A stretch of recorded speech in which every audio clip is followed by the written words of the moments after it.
Mas acima de tudo sou uma pessoa que procura estar feliz e fazer com que quem está à minha volta também esteja feliz. Não devemos ficar paralisados porque cometemos um erro, pelo contrário, um erro pode ser o início da jornada mais bonita da nossa vida. Quando há saudade, é uma saudade boa, ainda é tudo muito recente, ainda há muita dor associada, mas esta dor irá, com o passar do tempo, não sei se 1 ano, 3 anos, 5 anos, transformar-se em saudade.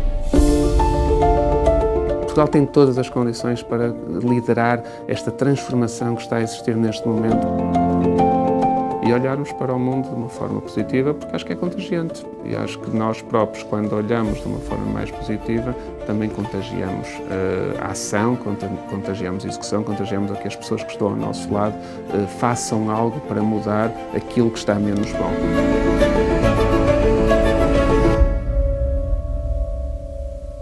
Olá, Ricardo. Obrigado por teres vindo, obrigado por teres aceito o meu convite. Olá, Tiago. É um prazer estar aqui contigo. É um prazer. Obrigado. Mesmo. Obrigado.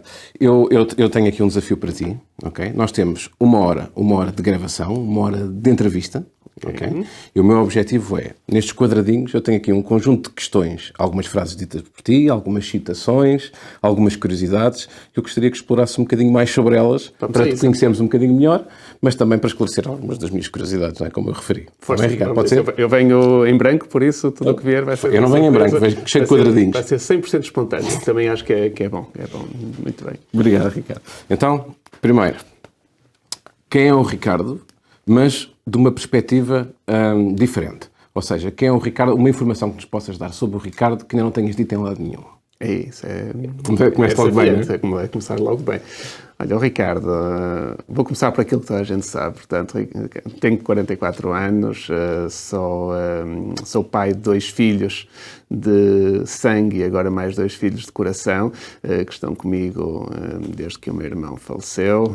Sou licenciado em Engenharia e Gestão Industrial, tenho um MBA na Católica Porto Business School. Sou filho de pais divorciados, acho que nunca tinha dito isto em nenhuma entrevista, desde os meus 12 anos. Também foi um episódio que marcou muito a minha infância e a minha juventude, mas acima de tudo sou uma pessoa que procura estar feliz e fazer com que quem está à minha volta também esteja feliz. É esse o meu grande desígnio, causar impacto nas pessoas que me rodeiam, causar impacto através das organizações que tenho o gosto e o privilégio de liderar, na sociedade, na comunidade, porque acredito muito que nós devemos, aquela expressão que se utiliza, que é cada vez mais corrente, que é o giving back, que é o devolver à sociedade aquilo que a sociedade nos ajuda a conquistar enquanto empresas. E, portanto, acredito que as empresas devem ter esta missão social de procurar causar impacto na sua sociedade, porque não me adianta nada eu estar muito bem e ter uma pessoa ao meu lado a 100 metros, 200 metros, 500 metros, 1 quilómetro, que está mal. Portanto, nós temos esta missão social de procurar que exista esta coesão social,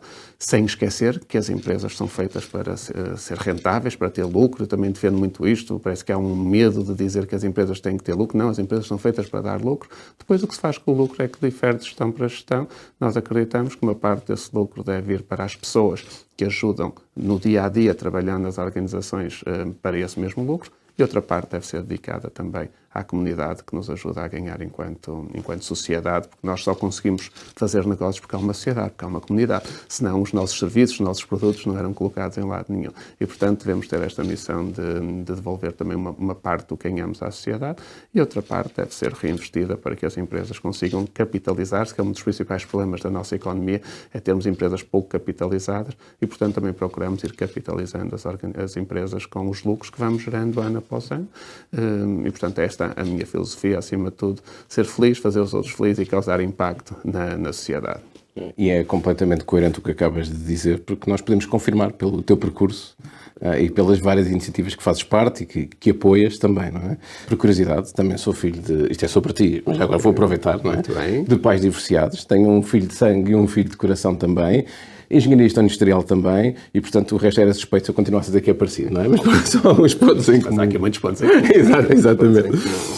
E também procuro causar impacto, ainda não na mesma dimensão. Quem são as pessoas mais importantes da tua vida e se consegues identificar uma característica que as defina, não é? Aquilo que as torna realmente especiais? As pessoas mais importantes são, de facto, os meus filhos, a minha esposa, os meus pais, a minha madrasta, a minha cunhada agora, que é como irmã para mim, pessoas que já partiram, o meu irmão, sem dúvida, os meus avós, portanto, aquele núcleo familiar também está a ajudar muito nesta fase mais difícil, são sem dúvida as pessoas mais importantes. E depois tenho os amigos, eu sou muito de amizades, eu não sou de ter muitos amigos, mas dedico-me muito àqueles amigos que eu considero verdadeiramente próximos. E há um conjunto de pessoas com quem eu partilho muito o meu tempo, partilho muitas viagens, com quem me identifico muito. A característica, aqueles valores que para mim são fundamentais e que me foram transmitidos pelo meu avô, que me foram transmitidos depois pelo meu pai, que é o respeito, a tolerância, a partilha, a solidariedade, tudo aquilo que me orienta neste meu percurso, e estas pessoas com quem eu me identifico têm estes valores. Os meus pais, como é lógico, e a minha mãe, porque nos foram transmitidos ao longo dos anos, mas quem me rodeia também são estes valores que norteiam a sua vida e, portanto, é daí que surge esta identificação que existe com estas pessoas mais próximas. Depois, empresarialmente, tenho algumas figuras de referência. O Comendador Rui Nabeiro era, sem dúvida, uma referência para mim enquanto empresário. O professor Martins da Cruz, que foi durante muitos anos chanceler e presidente da Fundação Minerva e antes da Cooperativa da Universidade de Lusíada, foi uma pessoa que me inspirou muito. O professor Albino Reis, que foi reitor da Universidade. Portanto, foram pessoas que eu fui admirando e que me foram inspirando naquilo que está a ser o meu percurso, quer pessoal, quer profissional. É muito interessante, porque não podia ser, tal como há pouco, mais coerente. Posso ser uma testemunha em primeira voz, não é? Porque no outro dia almoçávamos e, de facto, deparaste com uma SMS e com um assunto que tinha mais ou menos isto, não é? Em que, de facto, tinhas alguns compromissos, enfim, com alguma liberdade de gestão horária, não é? Mas que decidiste colocá-los em segundo plano porque um amigo precisava de ti. É verdade. Recordo-me perfeitamente. Sim. E, portanto... É verdade. E sim, quando me dedico mesmo. Por isso, eu não conheço muita gente, felizmente, a minha rede network é muito vasta, mas amigos são muito poucos. Mas esses são mesmo amigos. Sei que eles estão lá para mim, como já o demonstraram em diversos momentos, ainda mais recentemente no que aconteceu em dezembro, mas eles sabem que eu estou lá para eles, para tudo o que eles precisarem. E é disto que eu vou levando a minha vida e de uma forma feliz, desapegada, também é outra característica. Tirando este núcleo que eu falei de familiares e amigos, o resto não me apego a nada. Eu exerço cargos dos quais saio ao fim do tempo que eu acho que devo sair, sem estar com aquela questão de estar preso ou de estar agarrado, não. Mesmo à empresa, apesar da empresa ser familiar e é um legado muito importante, eu tenho esse desprendimento. No dia em que eu tiver de deixar de assumir funções na empresa, deixo. Quando achar que não tenho essa capacidade e que alguém pode fazer melhor do que eu, portanto, é com este desprendimento que acabo por levar a vida e isso faz-me sentir bem. Sim, e às vezes nós somos uma coisa, mas podemos não parecê-la, não é? Ou não ser reconhecidos por isso, não é? E de facto tu és tudo isso e acho que és muito transparente também. Há duas regras que eu uso na gestão das empresas, mas na minha gestão do dia-a-dia, que eu acho que resolvem 99,9% das situações. A coerência e o bom senso. A coerência é isto que estávamos aqui a falar, que é não só dizer, mas tentar praticar, tentar transmitir aos outros, essencialmente aquilo que nós pedimos aos outros, nós também fazermos. E o bom senso, que é tentar olhar para todas as situações com que nos deparamos e que temos que resolver de uma forma imparcial, tentar ver o outro lado também e procuro fazê-lo no meu dia-a-dia e tem-me ajudado nos vários processos de decisão. Há quem diga que nós tomamos 10 ou 30 mil decisões por dia, sim, não é? Da micro à macro decisão. Exatamente. E, portanto, em todas elas procuro ter esta coerência e este bom senso na tomada de decisões. Cometo erros todos os dias, tenho muita tolerância ao erro, por isso é que eu delego muito, mas sou o primeiro a estar ao lado das pessoas quando erram. Procuro que não errem duas vezes na mesma situação, mas esta capacidade de tolerância ao erro foi também uma evolução que eu tive enquanto responsável, enquanto líder empresarial, que só se consegue dar autonomia se nós, de facto, dermos responsabilidade e se incentivarmos as pessoas a fazer. E fazer é correr riscos, fazer é errar, desde que se aprenda com os erros. Ainda ontem fiz um post sobre isso. Não devemos ficar paralisados porque cometemos um erro, pelo contrário, um erro pode ser o início da jornada mais bonita da nossa vida. E eu acredito mesmo nisso. Persistir no erro é que pode ser um problema. Não é? Exatamente. É completamente diferente. É completamente diferente, por isso é que eu tolero muito bem o primeiro erro. O segundo erro, se for numa coisa completamente diferente, mas se for na mesma situação, aí já a tolerância já não é tão grande. E tu referiste que foi uma transformação que tiveste, começar a olhar a gestão dessa forma, no fundo, nem é tanto a gestão da empresa, é a gestão de pessoas e com isso a gestão da empresa, certo. Não é? Sentes que foi algo que foi a academia que te trouxe, ou é muito daquilo da escola do avô, do pai e do tio que também te ajudou a ganhar essa maturidade? Foi um mix. A academia, para mim, teve um impacto muito significativo, porque eu, durante os 5 anos do meu curso, da licenciatura em Engenharia e Gestão Industrial, 3 fui presidente da Associação Académica da Lusíada de Famalicão, um desses anos das 3 Lusíadas, portanto, Famalicão, Porto e Lisboa, e isso ajudou muito a pôr em prática, no dia-a-dia, alguns conceitos que eu ia aprendendo nas disciplinas da licenciatura. Isso foi, de facto, um fator decisivo. Depois, associado às primeiras experiências, o nosso 5º ano foi quase todo passado em contexto de trabalho, no meu caso, na Iaco Shoes, uma fábrica de calçado podemos dizer de grande dimensão, já fabricava cerca de 12 mil pares de sapatos por dia e, portanto, com mais de 1.200 pessoas espalhadas por Famalicão, Cabo Verde, Brasil, portanto, uma organização de uma grande dimensão que também me abriu as portas. Estive no chão de fábrica durante alguns meses e depois o primeiro percurso no Grupo Bernardo da Costa, tudo aquilo que é chegar a uma empresa familiar que não está preparada, que já tinha mais de 40 anos e que não está preparada para tudo aquilo que eu queria implementar de uma só vez, isso fez-me maturar, fez-me ganhar essa maturidade que falavas e que eu acho que foi fundamental para o percurso. Cometi muitos erros no início. Foi permitido errar, não é? Foi permitido errar. Se eu posso agradecer algo no meu percurso profissional, foi o meu pai ter-me permitido errar, foi ter estado ao meu lado, foi ter-me dado autonomia total, ir-me orientando simplesmente, mas sem me crucificar quando cometia os primeiros erros, e isso também me ajudou-me imenso. Tive essa sorte da sucessão ter sido feita desta forma e com este propósito, e infelizmente isso não é feito numa grande maioria das sucessões de empresas familiares, e se é algo que eu agradeço ao meu pai, entre muitas outras coisas, mas essa é uma delas, porque me permitiu crescer. Permitiu-me crescer, permitiu-me bater com a cabeça, aprender com os erros, ele orientar-me para outro caminho, e isso teve um impacto muito, muito positivo no meu percurso. Primeiro quadradinho, está despachado. Segundo, tu falaste, esta é uma brincadeira, uma provocação, tu falaste de várias frentes empresariais, depois da dimensão humana também, e eu fiquei aqui com uma dúvida. Eu já li e escutei também que tu precisas dormir 8 horas por dia. É verdade. Não é? Eu preciso dormir 3, só para teres uma ideia. Que tu és como o nosso presidente. Então. Sim, com um bocadinho menos de estatuto, mas... mas não liga ninguém às 4 da manhã e acho que é qualquer coisa assim que ele faz também, não é? E, no entanto, quando nós consultamos o teu LinkedIn, primeiro, eu não conheço ninguém que no título ocupe 4 linhas. 4 linhas de cargos que desempenha, não é? Eu vou dizer alguns. Grupo Bernardo da Costa, CEO. Quanto custa? Mais recentemente, Board Advisor. Associação Empresarial do Minho, Presidente. IDB Global, Portugal e Espanha, Sim. Administrador. AV Pro, Administrador. Attach Winwell, Administrador. Academia Bernardo da Costa, Administrador. Global America System, Administrador. SGC Camarões, Administrador. APSEI, Presidente da Assembleia Geral. Habitat for Humanity, Portugal, Presidente do Conselho Fiscal. E agora, mais recentemente, Cônsul Honorário do Kosovo. 8 horas, consegues dormir 8 horas. O que é que se passa aqui? Consigo.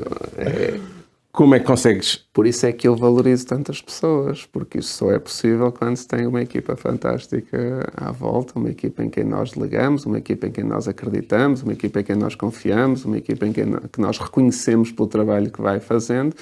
E, portanto, isso é possível, não como é lógico porque eu sou o super-homem ou porque sou melhor do que alguém, mas simplesmente porque tenho os melhores ao meu lado e porque consegui construir uma equipa em todas essas dimensões, seja nas várias empresas do grupo, seja na Associação Empresarial do Minho, com a Comissão Executiva que faz parte comigo da liderança da Associação Empresarial do Minho, seja nesta questão do Kosovo, seja os vários cargos que eu exerço com maior ou menor responsabilidade. Só me é possível acumular tudo isso porque tenho pessoas fantásticas à minha volta e eu, mais uma vez, no momento que vivi recentemente, onde me tive que estar afastado durante algum tempo, ainda mais veio ao de cima a capacidade de entreajuda, a capacidade de resposta desta equipa que me acompanha, alguns há mais de 15 anos, outros mais recentemente, mas que de facto demonstram todos os dias terem todas as capacidades para lá estar, para qualquer um deles, um dia que seja necessário, me substituir em qualquer uma dessas funções.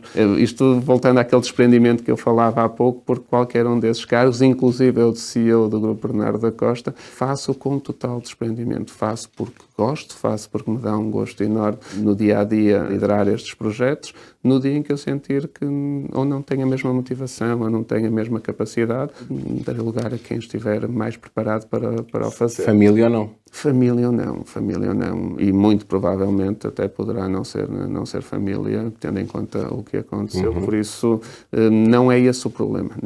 Que é familiar há 66 anos, não é? Mas mais profissionalizada. Mais profissionalizada cada vez mais. Aliás, da minha equipa de direção, só fazia parte o meu irmão e ao dia de hoje não tenho ninguém da família nas equipas de direção das empresas. Portanto, e não tem que ser. A minha filha mais velha queria ser bailarina durante muitos anos e agora quer ser médica, portanto, muito provavelmente não terá nada a ver com as empresas. O meu filho mais novo, que tem 12 anos, diz que quer ser gestor e que gostava de entrar no grupo. Vamos ver o que é. Com 12 anos, gostava de ser gestor e entrar no grupo. Exatamente. Ele já teve várias fases. Teve a fase de ser advogado, já esteve a fase de não saber muito bem o que é que queria. Agora está muito vocacionado para tirar gestão à economia e para ter funções no Grupo Bernardo da Costa. Não sei, o futuro dirá. Não é de toda uma obsessão. Eles serão aquilo que quiserem. Eu darei o apoio que tiver que dar. E mesmo agora aos meus mais recentes filhos de coração, será exatamente com o mesmo carinho e com a mesma intenção. Eles irão construir a vida deles e eu cá estarei para os apoiar. Que bom, porque terceira geração, numa empresa com 66 anos, não haver uma carga moral de dar uma continuidade, não é à empresa, mas é essa obrigatoriedade quase, é saudável, não é? É isso. Eu acredito que sim. Pelo menos, lá está. Não digo que é melhor, não digo que é pior, não digo que é o mais correto, é a minha forma de ver as coisas. Não tenho nenhuma opção que seja um membro da família a dar continuidade à gestão, quer é que seja a pessoa mais capaz e que consiga levar a empresa ou as empresas do grupo para outro nível. É esse o meu desejo. Até porque os valores não se passam só pelo sangue, não é? Passam-se pelas boas práticas e pelo exemplo, não é? E o que acontece ao dia de hoje é precisamente isso. As pessoas que estão em cargos de direção nas diversas empresas do grupo, os valores estão bem dentro de cada uma delas e por isso, não precisaram de ser da família. E por isso é que tu tens aqui umas páginas amarelas, passo publicidade de quantidade de frentes. Portanto, parabéns a ti, parabéns à equipa. Muito obrigado. Acima de tudo à equipa, porque não era possível sem eles. Terceiro, muito mais recentemente, uma reportagem da TVI, onde o tema era a liderança humanizada. Esteve agora relacionado com a partida do comendador Rui Nabeiro, não é? Naturalmente que já dei os sentimentos pessoalmente à família também. Sei que também era importante para ti, que eu como exemplo, como pessoa também. Mas focando aqui em concreto, tinha a ver com uma liderança, o tema da reportagem, a liderança humanizada, o deixar de um legado, e apareceram duas empresas como exemplo, a DST e o Grupo Bernardo da Costa. Okay? O teu grupo também. E agora, em concreto, tu fizeste um post no LinkedIn sobre esta, tu e não só, e meio Portugal, um post sobre esta publicação e sobre este destaque, não é? Sendo dado como exemplo. Fizeste o agradecimento à equipa, como acabaste de fazer agora também sobre o tema, e escreveste uma frase muito especial também, que é: tenho o privilégio e a responsabilidade de dar continuidade a este legado precioso, agora ainda com mais significado, devido aos ensinamentos de justiça, bondade, ponderação e amizade deixados pelo meu irmão. Como é que era o teu irmão? Era um pouco isso que eu referi aí. Era uma boa pessoa acima de tudo. Era uma pessoa que... Teu irmão Fernando. Fernando, exatamente. Para nós, Beto, porque ele era Fernando Alberto e, portanto, era o Beto. Era uma pessoa amiga do amigo, que valorizava muitas amizades. Era uma pessoa muito justa, uma pessoa muito ponderada, por isso é que eu escrevi a ponderação. Eu sou muito sonhador, eu entusiasmo com muita facilidade quando me desafiam para algum projeto. Ele era aquela pessoa que às vezes me fazia agarrar-me à terra e então não me deixar.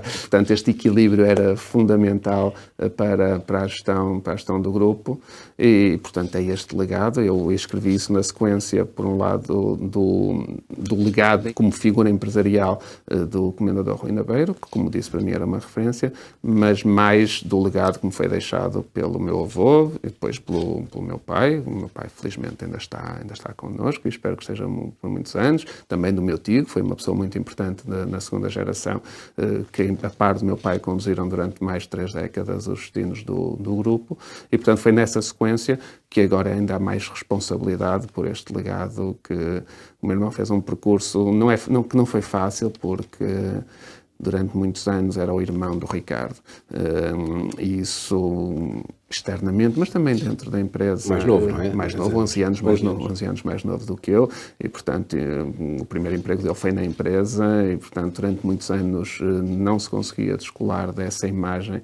de irmão do Ricardo. E, felizmente, o grande sucesso dele profissional foi, nos últimos 2 anos, ter demonstrado à equipa, e a equipa já o via como o Fernando e não como irmão do Ricardo. E, portanto, por essas características que eu referi aí, e por ser este equilíbrio que também é fundamental, que fazia de nós diferentes, mas muito complementares.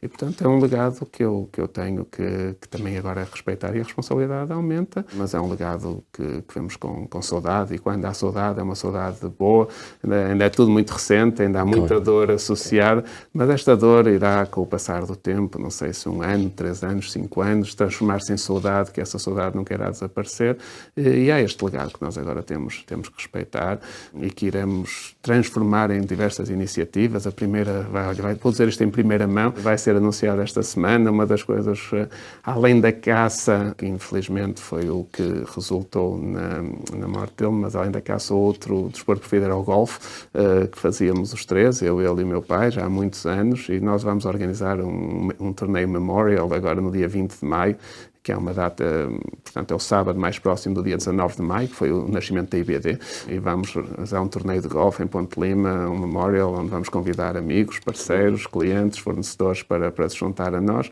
e será uma primeira de várias homenagens e de momentos, porque aquilo que eu mais pedi à equipa foi que o nome do meu irmão que não fosse tabu, e que nós falássemos diariamente por tudo aquilo de bom que ele nos deixou, e portanto é esse o espírito que vamos querer que esteja sempre bem presente, e que ele só está, como eu digo muitas vezes, do outro lado do caminho, mas continua connosco. Não podemos abdicar de energias boas, não é? Portanto, estar presente é realmente importante. Transformaste, colocaste alguma coisa em perspectiva enquanto pessoa, enquanto profissional, enquanto líder, começaste a valorizar coisas que antes valorizavas menos. Eu acho que a todos nós a pandemia teve esse efeito, isto é, de nos demonstrar que hoje está tudo bem e amanhã o mundo pode estar completamente diferente, e nós podemos ser privados de tudo aquilo que nós achávamos que era perfeitamente normal. Além de tudo isso que senti durante a pandemia, que me ajudou a transformar alguns pensamentos, com este acontecimento ainda mais saiu reforçado. E a transformação é nós desfrutarmos enquanto cá estarmos, não guardarmos nada para o dia seguinte que achemos que é realmente importante, se tivermos que dar o abraço que nos apetece dar, ou dizer as palavras de elogio que queremos dizer, mas que vamos procrastinando, como se costuma dizer, não o devemos fazer. Devemos aproveitar cada momento como se fosse, de facto, o último. É uma frase feita, mas que ela ganha cada vez mais significado. Acho que ganhou para todo o mundo durante a pandemia. Para mim, pessoalmente, agora foi reforçada com este acontecimento, que é, vamos, enquanto cá estamos, tentemos dar o nosso melhor todos os dias. Mesmo que o nosso melhor não seja igual todos os dias, porque nós temos dias melhores, dias piores, mas que cheguemos ao final do dia e dizer, com as condicionantes que eu tinha hoje, eu dei o meu melhor. E é esse, se calhar, a grande transformação. E dar o nosso melhor não significa sermos os mais produtivos. É darmos o nosso melhor como profissionais, mas, acima de tudo, como pessoas. Entrega a quem, de facto, como eu disse há pouco, o abraço que temos que dar, o elogio que temos que fazer, façamos para que as pessoas saibam exatamente aquilo que nós sentimos e que não podemos nos ver impedidos de o fazer por circunstâncias da vida no dia a seguir, e vai ficar muita coisa por dizer, muita coisa por fazer. Portanto, tentemos ser o melhor de nós mesmos todos os dias. Interessante teres feito esse paralelismo com a pandemia. Como tu sabes, o meu pai faleceu durante a pandemia em Londres, e de facto eu coloquei algumas coisas em perspectiva.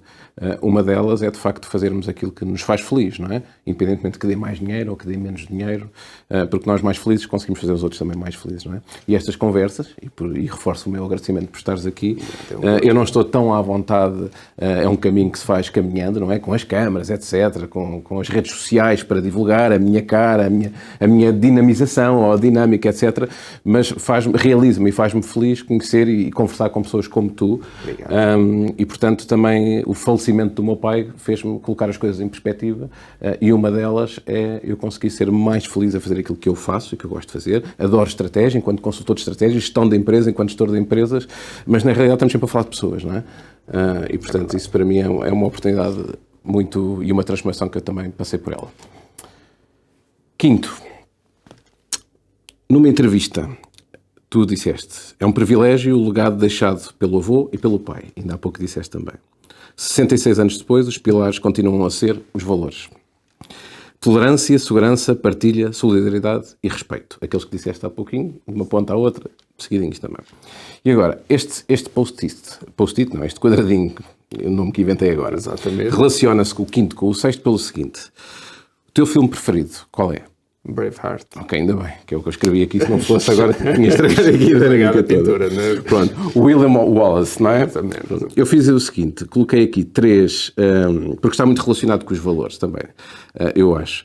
3 citações do filme, não é? Conhecidas, não é? E depois gostaria que tu fizesse aqui como é que tu olhas para estas citações. Esta era daquelas questões que era bom eu ter-te preparado, não é? Mas não preparei para nada. Olha, portanto, olha. Vai ser mesmo espontâneo. Já estou a ficar aqui mais nervoso um pouco, estou a ver que vai ser. Sei que a mesa está. Não está. Ora, uma delas é: Your heart is free, learn to follow it. Ok? Como é que eu relaciono, para dar aqui algumas pistas, não é? Eu relaciono muito quando falamos aqui da liderança, portanto, e ele é um ótimo exemplo no filme, naturalmente, de liderança. Podemos pensar aqui na ótica, eu gosto de pensar na ótica da gestão de talentos, não é? E, portanto, quando nós dizemos que o coração é livre e que devemos seguir o coração, nós deparamos muitas vezes nas empresas com esta questão que é: aquela pessoa é competente, eu reconheço-lhe a competência, é bem remunerada, não interessa, mas sentimos que ela não é feliz e que quer outros voos, não é? Como é que tu fazes esta gestão funcional / emocional dos talentos nas tuas empresas? Primeiro procuro perceber se, enquanto empresa e organização, nós temos a capacidade de permitir a essa pessoa atingir os seus objetivos, as suas expectativas, acima de tudo, ser feliz na nossa organização. E esgotamos essas opções até à última.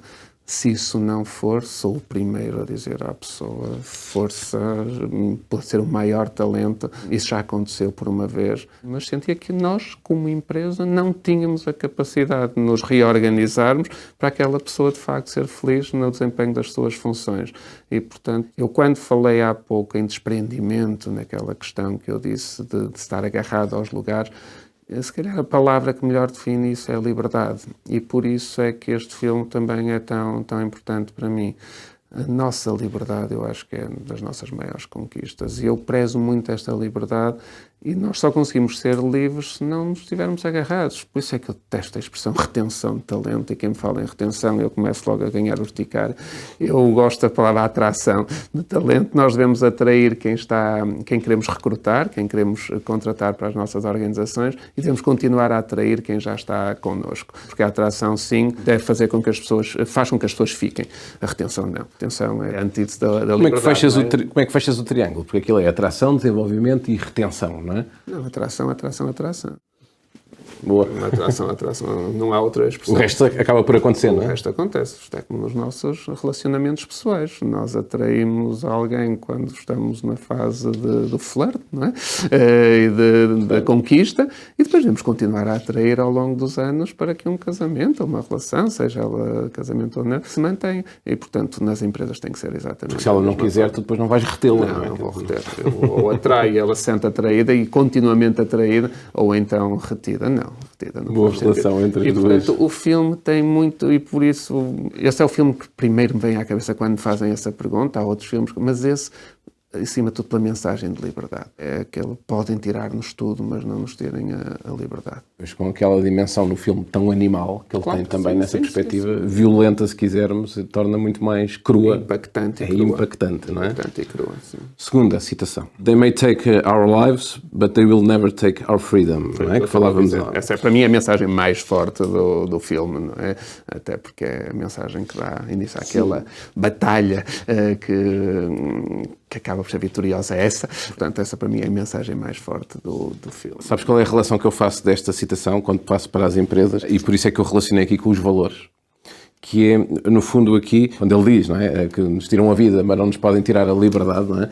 Na realidade, nas empresas, o que nós vemos é muitas vezes os nossos valores poderem ser colocados em causa, não é? Ou seja, nós comprometermos alguns dos nossos valores para um negócio. Eu digo isso muitas vezes. Como empresários, nós somos sujeitos, vou arriscar diariamente, a ultrapassar os nossos valores. Eles ou estão bem, ou nós os temos bem dentro de nós e os seguimos e, de facto, é algo inabalável. Ou então somos sujeitos a muitas tentações, normalmente por um negócio, por dinheiro, vamos pôr os nomes. Ou ego, e não o podemos fazer, porque os valores têm que estar acima de tudo. E, de facto, esse paralelismo que tu fazes está perfeito, porque é mesmo isso. Por muito tentador que seja, não, os valores têm que estar em primeiro lugar. E é algo que eu procuro seguir. Sim, eu identifiquei esta citação, Ricardo, porque, para além de serem muito conhecidas, mas eu acho que tem muito a ver com o quanto, ao longo do teu percurso, tu não abdicas dos valores. Enfim, ninguém assume que abdica ou que não abdica, mas há alguns líderes que é mais evidente. Vamos perceber, ninguém é perfeito, e volto a dizer, eu cometo erros todos os dias, já cometi erros no meu passado, continuo a cometer erros no presente. Tento é que esses erros normalmente são sempre inconscientes. Claro. Se eu tenho consciência que estou a cometer um erro que vai contra algum valor, aí não o faço. Claro, é um erro, não é uma perversidade. Inconscientemente cometemos erros todos os dias. Quanto mais não seja ultrapassarmos o limite de velocidade, porque naquele momento ultrapassamos, ou porque há algo que sobre... Mas o que eu quero dizer é... Coisa que não fazes. Nunca, não. Eu estou a brincar, por vezes faço. Mas com consciência, isto é... E olha, a vantagem de ter carros elétricos, agora quase nunca passo o limite de velocidade, porque senão a bateria vai no instante.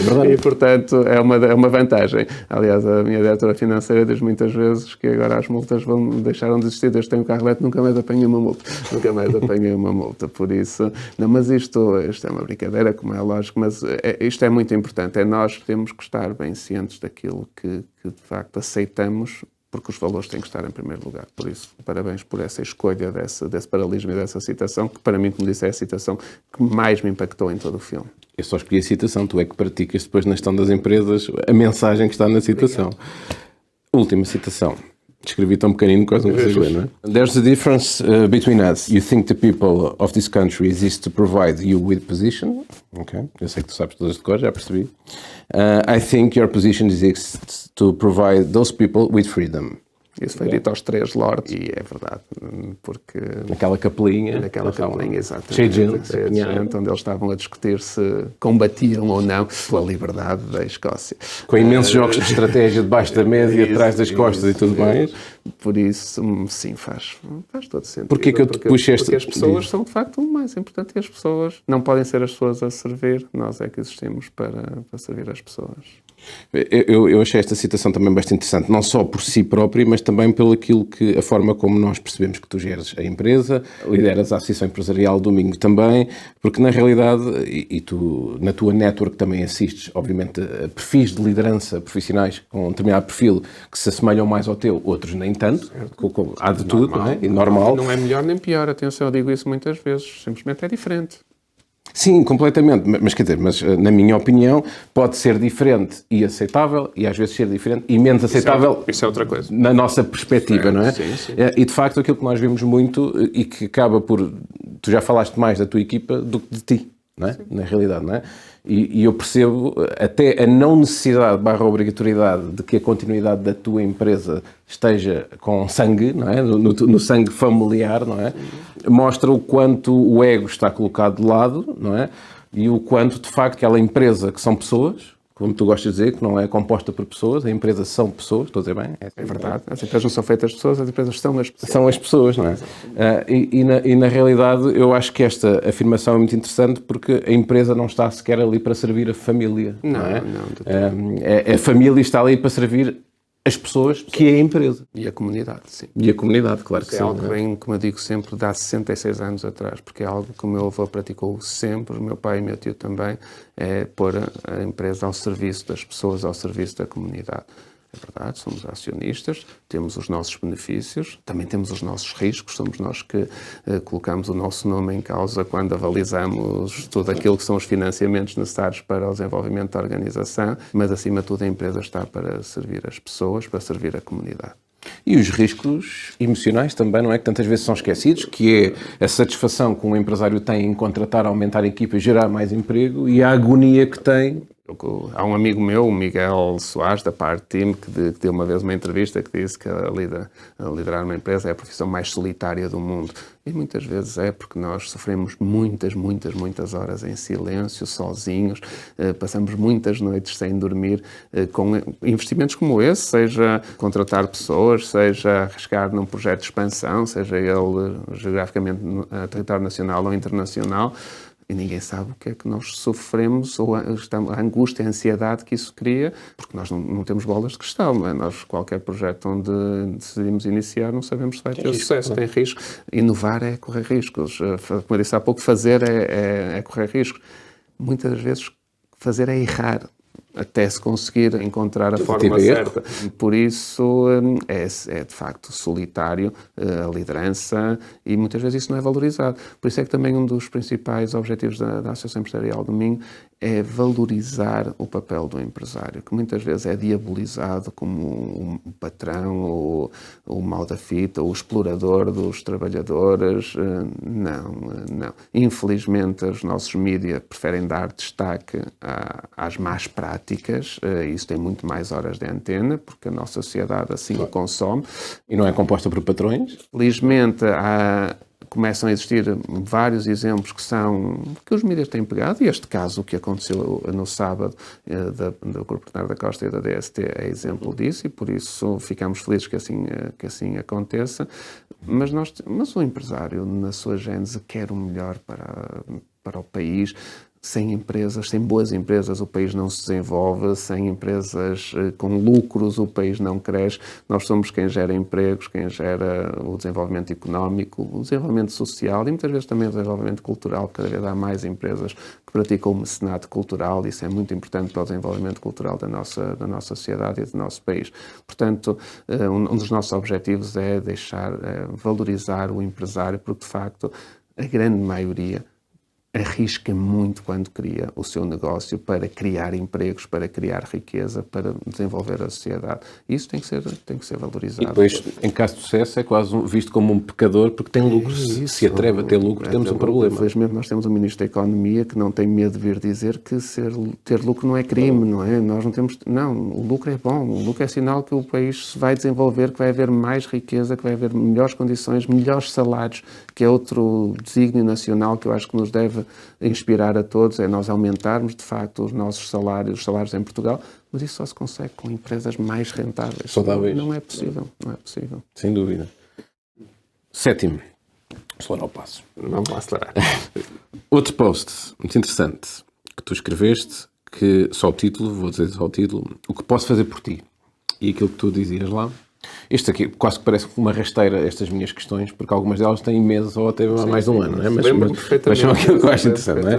E basicamente tu falavas sobre a importância não só daquilo que fazemos pela pessoa, num contexto muito empresarial / liderança, mas dizias também que, independentemente daquilo que faças ou que possamos fazer pela pessoa, a importância que tem, desde logo, o facto de perguntarmos. Não é? Da pessoa se sentir importante, ter essa atenção. Quantas vezes perguntaste nos últimos 15 dias a quem lideras o que posso fazer por ti? Acho que era E a minha pergunta é essa, que é, qual foi a última vez que perguntaste a alguém? Na semana passada perguntei e pergunto regularmente, pode não ser exatamente com estas palavras, mas o significado é o mesmo. O que é que precisas, o que é que posso fazer por ti, o que é que posso ajudar, estou aqui para o que for preciso. Eu termino sempre os meus e-mails internos dentro da empresa, estou aqui para o que for necessário, para as pessoas sentirem que de facto há alguém deste lado que está lá para ajudar. Isso foi uma inspiração do WOBI, portanto, o World Business Forum, que eu fui a Madrid e houve uma talk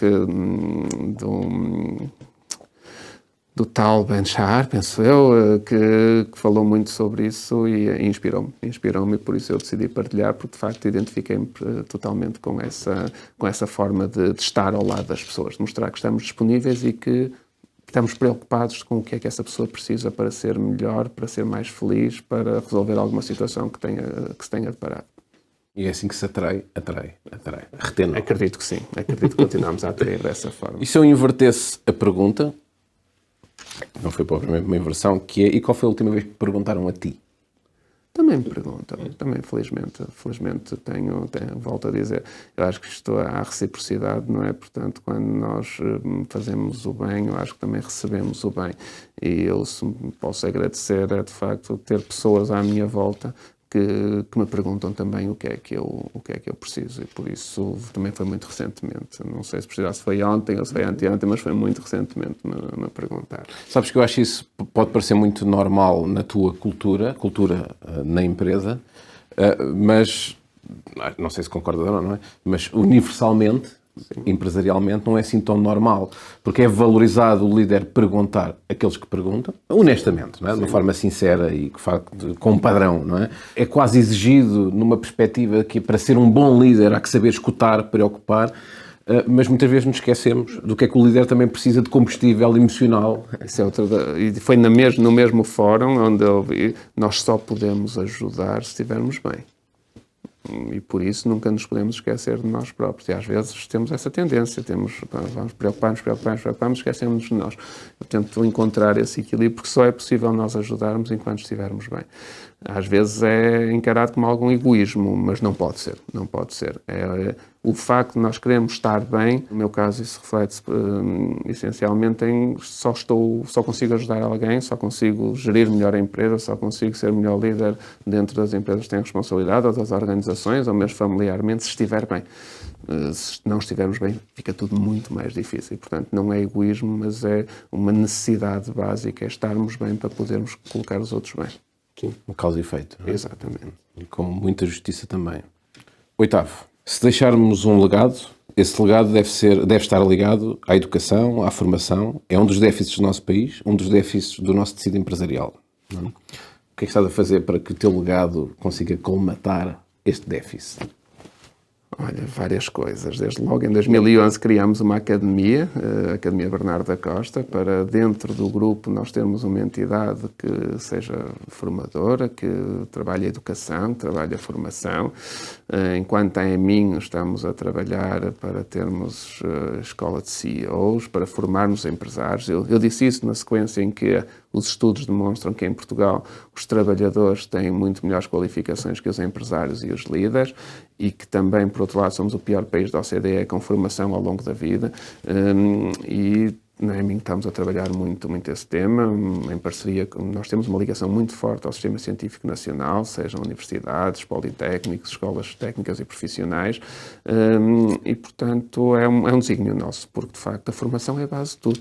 Por isso é que nós, na conversa introdutória, que acho que não foi gravada, falávamos destes novos sistemas de ensino, como é o caso da BGA, que eu admiro imenso, como é o caso, o exemplo da Finlândia, que pôs em prática, revolucionou o sistema. E nós temos o mesmo sistema de ensino que tínhamos há 40 anos atrás, quando nestes 40 anos o mundo mudou completamente. E os nossos governantes não tiveram a coragem política de fazer a reforma do sistema educativo, adequá-lo aos novos tempos, adequá-lo a estas novas gerações, adequá-lo às novas tecnologias. Continuamos agarrados a um sistema de ensino que está totalmente obsoleto. Isto vai ter repercussões nas próximas gerações.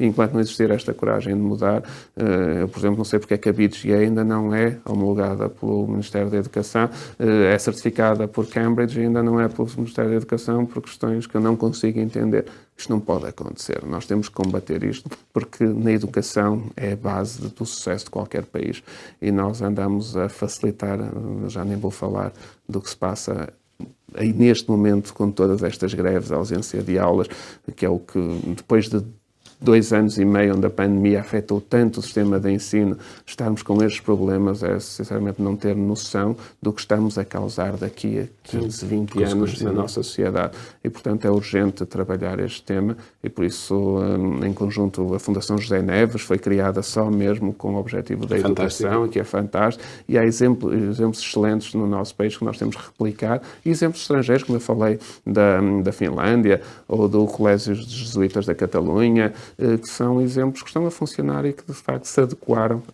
ao que é o novo tempo e como é que a educação deve ser pensada. Mas para isso é preciso mudar tudo em Portugal. E é preciso coragem política, e por isso só um pacto de regime entre os dois principais partidos, acima também competência, que é muito importante. Só um pacto de regime entre, porque é algo que não vai dar votos, seguramente, porque não vai ser entendido imediatamente pela nossa sociedade como algo positivo. Mas nem o resultado e o resultado só sai daqui a 20, 30 anos. Portanto, é preciso que os principais partidos se unam nestes desígnios, como há outros, como é a questão da justiça, a questão fiscal, a lei laboral, portanto, questões centrais do país que, infelizmente, os nossos governantes só têm um horizonte de 4 anos e que devem ter horizontes de 10, 20, 30 anos e que isto só é possível se houver, de facto, um acordo de regime nestas questões estruturais, que, infelizmente, não existe, mas é algo que nós também, e olha, eu, enquanto puder, vou lutar para que isso aconteça. Para causar impacto. Exatamente. Deste o exemplo da BGA, a Brave Generation Academy, do Tim Vieira, é absolutamente fantástico.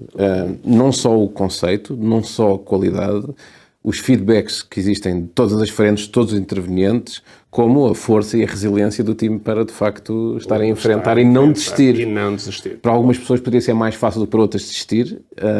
Não vou dizer se para ele seria mais fácil, mas ele não desiste. Não desiste, não. E vai conseguir. E vai, seguramente. E eu, no que puder, vou estar ao lado dele para que ele consiga atingir os objetivos de que a BGA seja, de facto, um projeto que se impõe na educação em Portugal. Somos dois. Ótimo, boa. Associação Empresarial do Minho. É o 9, só para esclarecer, é o 9. O que é que te levou a criá-la? Porque ela não existia. Não, ela não existia. Não foste substituir ninguém. Não, existiu durante muitos anos uma Associação Industrial do Minho, que em 2017 encerrou a sua atividade. E logo nessa altura, início de 2018, fui desafiado para criar um movimento empresarial que sucedesse à Associação Industrial do Minho. Decidi esperar, em conjunto com mais 4 ou 5 empresários, esperar algum tempo para ver se de facto fazia sentido. Há 900 associações empresariais em Portugal, portanto 900 ou 901 ia dar exatamente o mesmo se nós fôssemos mais uma. E portanto tivemos 3 anos a perceber se de facto havia espaço, se falamos com muitos empresários, muitas universidades, muitos politécnicos, muitos presidentes de Câmara, com a sociedade civil em geral. E a opinião que recebíamos era: faz sentido, é preciso uma associação diferente do que existe no panorama nacional associativo. E foi por isso que foi criada a EMIN, com um propósito, a nossa principal bandeira é a liberdade. Isso vem na sequência do que falámos antes, que é, infelizmente, a grande maioria das associações acabam por estar instrumentalizadas pelo poder político, e a EMIN está, e eu espero que assim continue quando eu sair, totalmente livre, independente, autónoma, com voz própria, que seja respeitada. Isso é um princípio basilar da EMIN, e existe, acima de tudo, também para fazer networking, para fazer pontos entre empresas, pontos entre empresários, pontos entre as empresas e as instituições, pontos entre as empresas e o governo, muita informação para que os empresários possam ter à sua disposição essa mesma informação para tomar as melhores decisões. Não estamos cá para dar serviços, não temos formação, não temos consultoria, não temos serviços jurídicos, não temos descontos na Repsol. Quem vier para a EMIN a pensar que vai ter isso está na associação errada. Nós aqui promovemos negócio e promovemos networking e promovemos lobby, porque não temos medo de falar na palavra lobby. O lobby é positivo, desde que seja feito de uma forma transparente. Claro. E é isso que juntar partes. Juntar pessoas. E temos exemplos espetaculares que já aconteceram neste ano e meio de empresas que eram rivais e que agora estão a ir em conjunto a projetos internacionais, porque nós as juntamos, porque nós as aproximamos, porque nós as apresentamos, que elas muitas vezes não se conhecem sequer, porque olham para o meu concorrente, eu não posso fazer nada com ele. Não. Nós temos em Portugal um problema de escala. Nós temos 98% do nosso tecido empresarial constituído por micro, pequenas e médias empresas. Isto atrasa-nos em relação a outros países neste mercado cada vez mais competitivo, mais global. Portanto, nós temos que promover que as empresas se juntem, se possível que até se fundam. Não temos medo de falar em fusões e aquisições. Vamos criar um clube financeiro para termos instrumentos que potenciem estas sinergias entre as empresas. Portanto, isto é muito EMIN. É tudo aquilo que tem a ver com pessoas, negócios, pontes, networking. E super factual, porque basta analisar, como eu analisei também, o relatório de atividades, não é?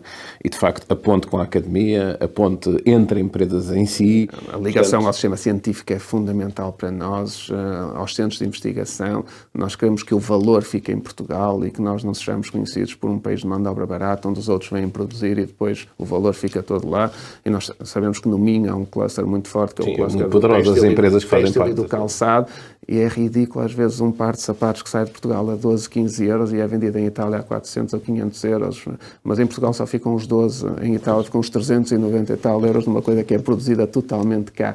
Portanto, nós temos que trazer o valor para cá e não deixar que o valor vá para outras geografias. É esta mentalidade. E depois a isso está muito ligado ao que falámos há pouco. Formação, educação, capacitação e competência, porque a dimensão não política que tem, e não estou a dizer que o que é político não é competente, mas é uma associação empresarial, em princípio convém que seja liderada por quem perceba de empresas. Um grupo espontâneo de empresários. Isto tudo nasceu com um grupo espontâneo de empresários que se juntou e que disse, pronto, nós precisamos de fazer algo pela nossa economia, pelo nosso país. Nós temos para Portugal. Portugal tem todas as condições para liderar esta transformação que está a existir neste momento no mundo. Nas outras revoluções industriais, Portugal ficava sempre na cauda da Europa porque não tínhamos petróleo, não tínhamos gás, não tínhamos minérios. Nós, neste momento, temos o conhecimento que é o que vai liderar a próxima revolução industrial ligada à inteligência artificial. Nós temos uma localização geográfica nesta transição energética que é fulcral. Portanto, se tivermos boas lideranças, bons governos, nós conseguimos, de facto, que Portugal passe para o topo e não continue na cauda. E é isso que nós queremos com a AEMIN. Acha que fizeste batota porque já falaste aqui do meu quadradinho seguinte. Mas... É para apressar o tempo. Não sei como é que estamos. Não, estamos bem. Portanto, eu acho que foi visionário, lá está, não é? Acredita que não consigo ler, porque eu já vejo mal ao longe e está ao contrário e é a letra manuscrita, então... mas foi na MUS. Mas, olha, Braga e Viana, 130 em 2021, 130 mil empresas, 10.600 milhões de euros, negócio, 475 mil empregos. Já vejo onde é qual é a minha pergunta, não é? Já deves adivinhar também, não é? Os 10 mil milhões é exportações. Sim, exportações. Sim, desculpa, exportações. 29, isto representa, na região norte, 29% do volume de negócios, 28% do total das empresas e 38% de exportações. Certo? Pronto, e 15% do PIB, em termos de impacto, não é? E uma das bandeiras, não sei se posso chamar assim, uma das iniciativas, uma das grandes vontades que eu percebo que a AEMIN tem, muito também na tua voz, não exclusivamente na tua voz, tem a ver com a fusão das comunidades intermunicipais, certo? Alto Minho, Cávado e Ave. Isso vai acontecer? Eu espero bem que aconteça. Pelo menos vou trabalhar o máximo para que isso aconteça. Sabemos que vamos mexer em território desconhecido e território... Se viste o meu sorriso sádico... E território algo minado, atenção, salva devido a comparação, mas que... toda a gente me disse, não toques aí, não avances, mas ou tentamos aquilo que acreditamos que é melhor, neste caso, para a nossa região, e sendo melhor para a nossa região, é consequentemente melhor para o nosso país, ou estamos cá para fazer isso, ou se formos mais um que esteja cá para se acomodar a que as coisas andem no ramo-ramo do costume, mais valia, como eu disse, não termos existido nem termos nascido. E, portanto, decidimos enfrentar este desafio com muita garra, impulsionado pelas declarações do Ministro da Economia, que disse que aquele quadrilátero que existe de Braga, Guimarães, Famalicão e Barcelos pode ser a locomotiva do país, a locomotiva económica do país. Nós queremos juntar esse quadrilátero também Viana do Castelo, porque os números falam por si, 1.000 milhões de exportação, ligação ao mar, a economia do mar, que é cada vez mais importante. Nós temos esta questão energética com as offshores eólicas, que vão ser decisivas também para o nosso futuro, e, portanto, Viana faz todo sentido que esteja ali, e deixemos de falar em quadrilátero e falemos em polígono, e que depois os outros concelhos, portanto, os outros 19 concelhos, portanto, Braga e Viana do Castelo têm 24 concelhos, os outros 19 concelhos irão beneficiar, com certeza, da potencialidade destes 5 mais unidos e a trabalhar em conjunto. Isto só é possível se as CIMs estiverem unidas, porque senão, a nível de transportes, a vários níveis, mas a nível administrativo fica tudo muito mais bloqueado.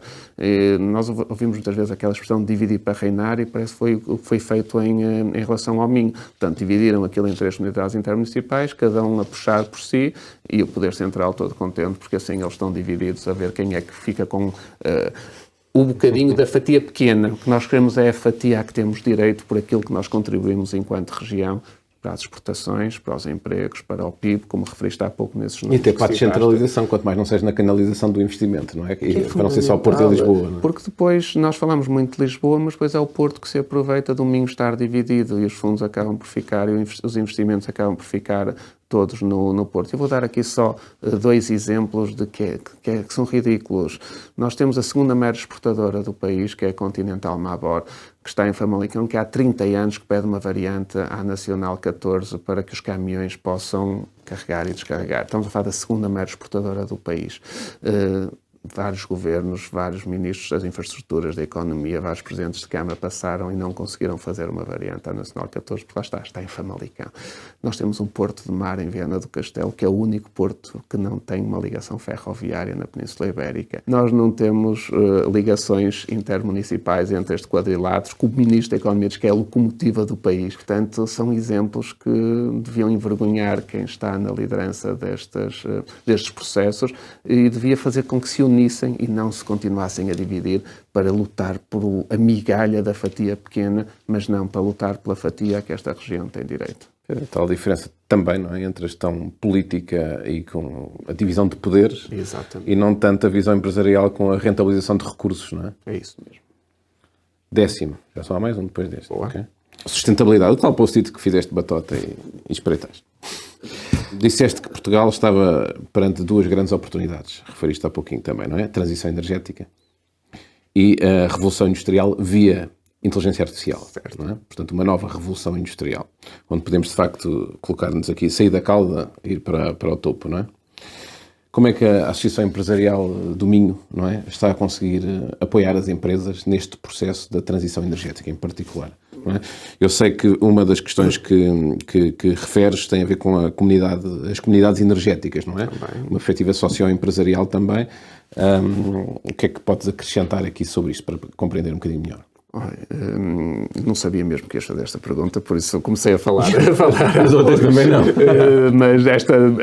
Mas foi coincidência ter falado sobre ela, porque eu acredito mesmo nisso e nós na EMIN acreditamos mesmo que Portugal pode ter um papel decisivo nos próximos anos, se o souber ter.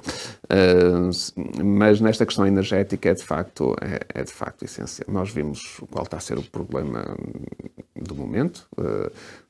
Claro, temos a inflação, temos taxas de juros, mas a crise energética impactou todo o mundo. Vimos a dependência que tínhamos da Rússia, que a Europa tinha da Rússia, já tínhamos visto em relação à Ásia, no que se refere aos componentes na altura da pandemia, agora verificamos de facto que somos um continente mais evoluído, mas continuamos dependentes de fontes externas para nós conseguirmos produzir.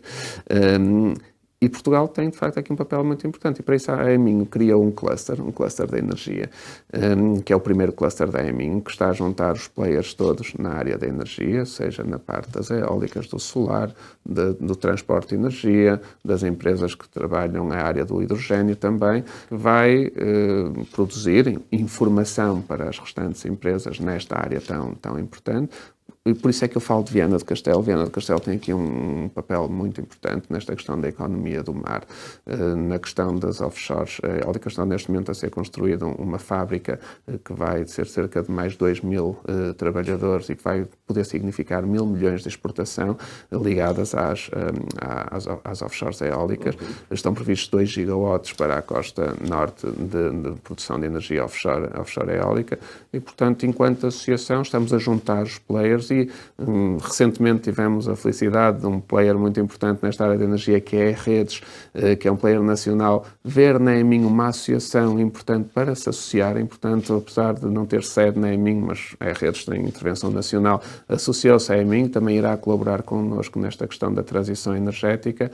Como disse há pouco, nós não vamos dar formação porque não faltam empresas que têm formação, não vamos dar consultoria porque temos uma bolsa de consultores para disponibilizar aos nossos associados, vamos juntar empresas, plataforma. Vamos dar muita informação e vamos fazer com que as empresas cheguem aos organismos que decidem. Organizamos há cerca de um mês e meio um jantar com o Eduardo Cordeiro, o Ministro do Ambiente, o Ministro do Ambiente das Alterações Climáticas e o Secretário de Estado também do Ambiente, o Pires, em Guimarães, onde juntamos os nossos associados, onde falamos de todas as potencialidades e Não podemos desligar isto também de todo o dinheiro que vem dos fundos, seja via PRR, seja do Portugal 2030, e, portanto, é a mim ir a adotar de informação os nossos associados e as nossas empresas para que elas possam fazer também elas a transição energética. E têm feito, porque também era a única forma de subsistir perante aumentos que chegaram a ser de 500% de custos de gás, de custos de energia, e, portanto, as empresas tiveram que acelerar essa transformação energética, adaptando máquinas a outras fontes de energia, mas há um caminho muito grande, porque nós sabemos que temos metas muito ambiciosas para cumprir.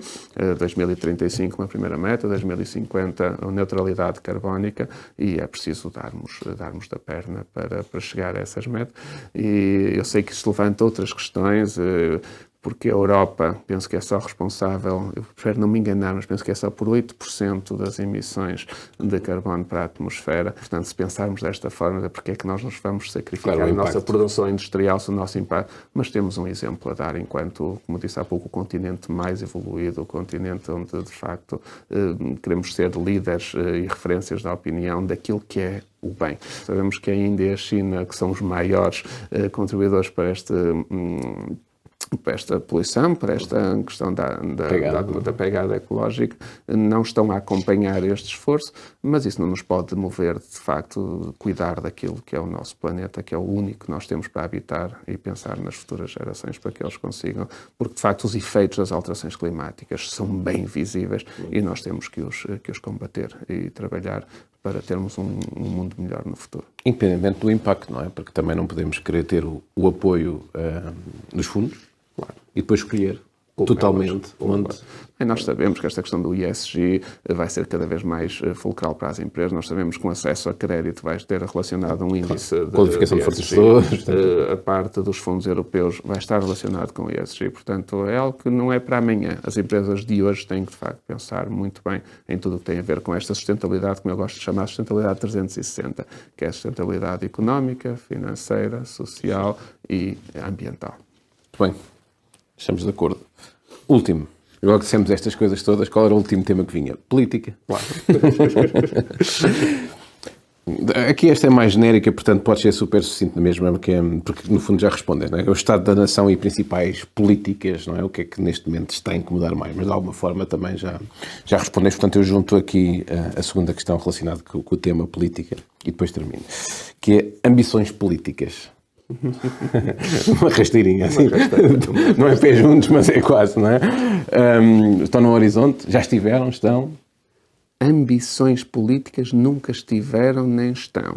Agora, o que eu acredito é que nós, se queremos as coisas diferentes, não podemos continuar a fazer exatamente o que fizemos no passado. E se todos dizemos que precisamos de um Portugal melhor, um Portugal mais próspero, um Portugal que apoie a iniciativa empresarial, menos Estado na economia, tudo aquilo que toda a gente diz, melhor justiça, melhor educação, melhor saúde, só o vamos conseguir se fizermos as coisas diferentes. E, portanto, eu defendo que a sociedade, nós vemos uma crise de identificação com os partidos, com os políticos, acho que é quase como ter lucro. Hoje em dia ir para a política é logo visto de uma forma negativa, é um carimbo negativo, e temos que mudar isso, porque senão vamos caminhar para o abismo enquanto referências políticas, enquanto referências de líderes políticos no nosso país. Se perguntar a qualquer jovem de 20, 30 anos, digam uma referência política em Portugal, eu acho que vai ser muito difícil ter uma resposta que, de facto, preencha aquilo que são os requisitos. Não sei se só os jovens vão ter essa dificuldade. Isto só para dizer que eu acho que todos nós devemos procurar contribuir naquilo que achamos que podemos fazer melhor. Eu penso que eu tenho feito sem estar na política, seja por via das organizações, seja por via das associações empresariais, tanto na APSEI, agora na Associação Empresarial do Minho, seja por via das organizações mais de âmbito social, Habitat for Humanity, Virar a Página.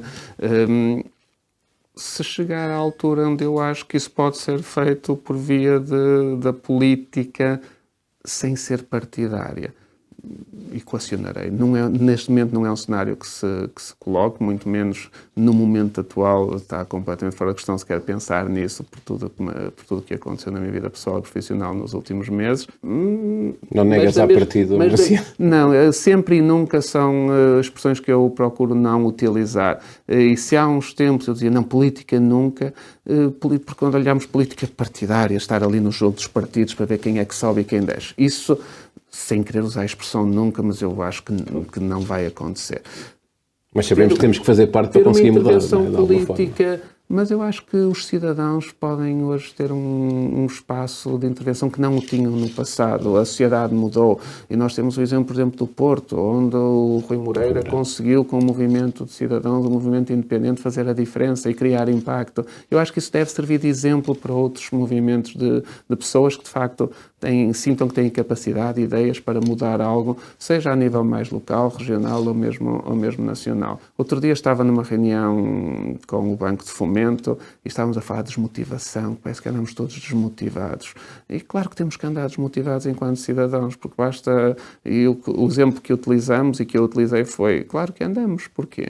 Olhamos para a nossa folha de vencimento e vemos que andamos a trabalhar até julho para o Estado. Portanto, só a partir de julho é que nós começamos a trabalhar para nós. Depois vemos onde é que essa contribuição que nós damos de impostos, onde é que é utilizada. Claro que isso causa desmotivação. Eu até recordei, durante um período em que tive residência suíça, eu recebi uma carta do Cantão de Geneve, onde me iam aumentar 0,75% um imposto qualquer. Eu li as 3 páginas da carta, onde diziam que iam fazer o Hospital B, a Estrada X, a escola... Eu disse, em vez de 0,75, até podiam levar 1,5. Se é para fazer estudo, eu não me importo contribuir. E acho que é isso que não existe neste momento em Portugal. Nós vemos que pagamos, a nossa carga fiscal é brutal, é altíssima, mas a aplicação dessa carga fiscal é muito mal executada. E, portanto, isso desmotiva-nos, isso enquanto cidadãos, e, portanto, se queremos fazer algo diferente, ou se queremos resultados diferentes, temos que começar por fazer algo diferente. Algo diferente é colocar pessoas com maiores capacidades nas lideranças das posições ou das funções-chave no nosso país e, portanto, a sociedade tem que se mobilizar para isso. Sei que contornei um pouco a pergunta que fizeste. Era sobre política, não é isso que se faz? Até porque eu não gosto de contornar, portanto, a resposta é nunca tive ambições políticas, já fui militante de um partido político, desfiliei-me há cerca de 1 ano e 3 meses, porque lá está, preso a minha liberdade, eu não me estava a sentir livre, não me estava a identificar também. Portanto, é com este espírito, se algum dia sentir que posso fazer algo mais, equacionarei e logo tomarei a decisão. Muito bem, Ricardo. Então, termino aqui com a última pergunta, que é, recompartilhaste, um termo mais recente, um post do Henrik Zimmermann que dizia: tanto os otimistas como os pessimistas, no fim, morrem. Mas os otimistas vivem melhor. Eu tenho-te como alguém bastante otimista. Realista, mas otimista, não é? Sim. Mas que mensagem é que podes deixar aos pessimistas? Para eles viverem um bocadinho melhor. É que olhem para o mundo. É que valorizem o que têm. Eu acho que nós já partilhei outros posts do género onde dizia que só damos valor quando perdemos alguma coisa, enquanto a temos não lhe damos valor. Eu acho que é darmos valor àquilo que temos, termos a ambição de fazer mais, mas sem nunca esquecermos que o que trabalhamos para ter o que temos no momento. E olharmos para o mundo de uma forma positiva, porque acho que é contagiante. E acho que nós próprios, quando olhamos de uma forma mais positiva, também contagiamos a ação, contagiamos a execução, contagiamos a que as pessoas que estão ao nosso lado façam algo para mudar aquilo que está menos bom. Nós em Portugal temos o hábito, eu falo em Portugal porque é o nosso país, se calhar existem outras culturas exatamente iguais, porque também já as vi noutros países, que é, se alguém vem ter contigo e te diz, olha, eu tive a doença A, tua tendência é dizer que tiveste uma doença ainda pior, que é para ficarem os dois mal, não é? Que é para ficarem os dois ali a carpir mágoas, a ver quem é que esteve pior, quem é que sofre mais. Temos que inverter isto. Às vezes tem-se medo de se dizer que se está bem porque causa inveja, mas acho que temos que deixar este sentimento de lado e transmitir uma mensagem positiva, tentar valorizar aquilo que temos de bom e tentarmos ter a ambição para conseguirmos mais e melhor. Portanto, esse é o conselho que posso deixar. Muito, muito obrigado, Ricardo. Obrigado eu. Foi um gosto. Obrigado. Obrigado, Tiago.